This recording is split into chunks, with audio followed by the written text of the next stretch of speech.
munggo para sa ating Friday for today's video. Tanong ko lang, bakit nga ba every Friday ang munggo? Isang gamit na magagamit nyo sa pagluluto. So, napapansin ninyo, lately, halos nagpo-post na ako ng mga video about cooking. So, tutorial po sa mga pagluluto. So, ito, makakatulong to sa inyo. Ito po. Tita Laika.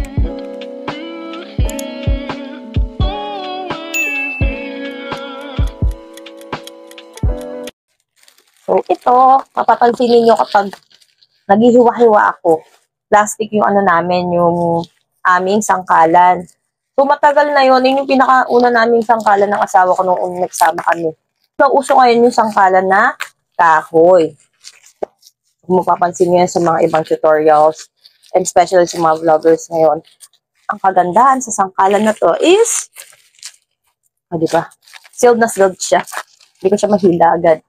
Ang kagandahan pa dito, sa sangkalan na to is, meron siyang pangalan. So, pwede mo siyang palagyan ng pangalan. Thank you sa seller na to. Kasi, once na umorder kayo dito, message nyo rin kung anong ipapalagay nyo at kung anong design. So, ayan. Ayan. Nakikita nyo ba? Ito yung sa likod. So, pwede magkaibang pangalan. Kusina, made with love. Jegs like. Tapos, ito naman sa kabila.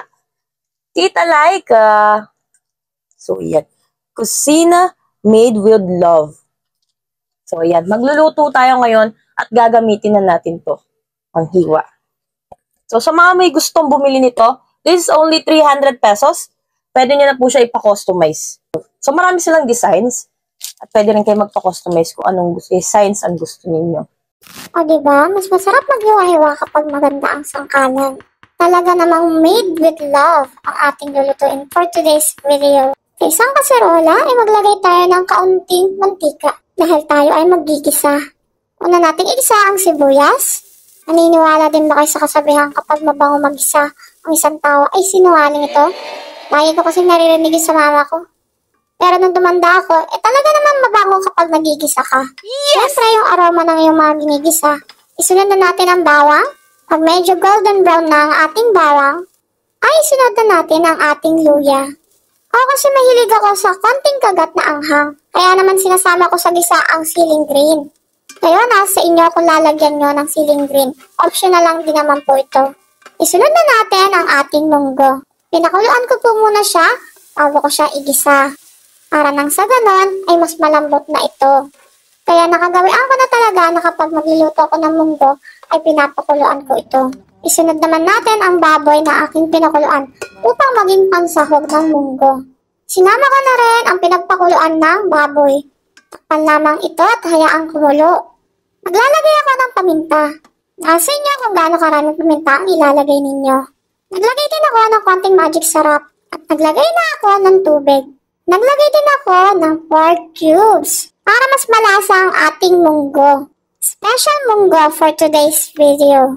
Dahil yan ang request ng aking asawa. At syempre, hindi mawawala ang chicharon. Ayan ang hindi nawawala na pangsahog ko sa munggo. Minsan kahit wala ng baboy, basta meron chicharon. At ulit ako ng tubig.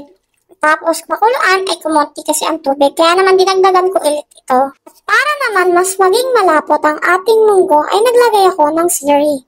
Tubig po yan na may cornstarch. Takpan ulit ito at hayaang kumulo. Pagkakulo ay ilagay na natin ang ating dahon ng sili. Masarap din ang dahon ng malunggay dito. Malay nyo ang kapitbahay nyo meron, manghingi na lang kayo. Manghingi kayo ng may tangkay at itanim nyo ito. Para nang sa ganon kayo naman ang magbibigay. Huli ko nilagay ang natira kong chicharon. O diba, overload ang chicharon. Mas maraming chicharon, mas masarap. Nung mga bata kami, isa yan sa favorite na niluluto ko sa mga kapatid ko. Kapag ganyan ang ulam, napaparami ng kain ng mga kapatid ko. At tapos na ang ating creamy munggo para sa ating Friday for today's video. Tanong ko lang, bakit nga ba every Friday ang munggo? Kapag napanood mo to, sign na to para magluto ka ng munggo. Simple recipe tips na sa inyo kung gagayahin ninyo. Don't forget to like, comment, and share this video para may chance ka manalo ng GCash. Thanks for watching and see you next time. next vlog. Bye! Thanks for watching. Share. Don't forget to like, comment and subscribe. See you next vlog.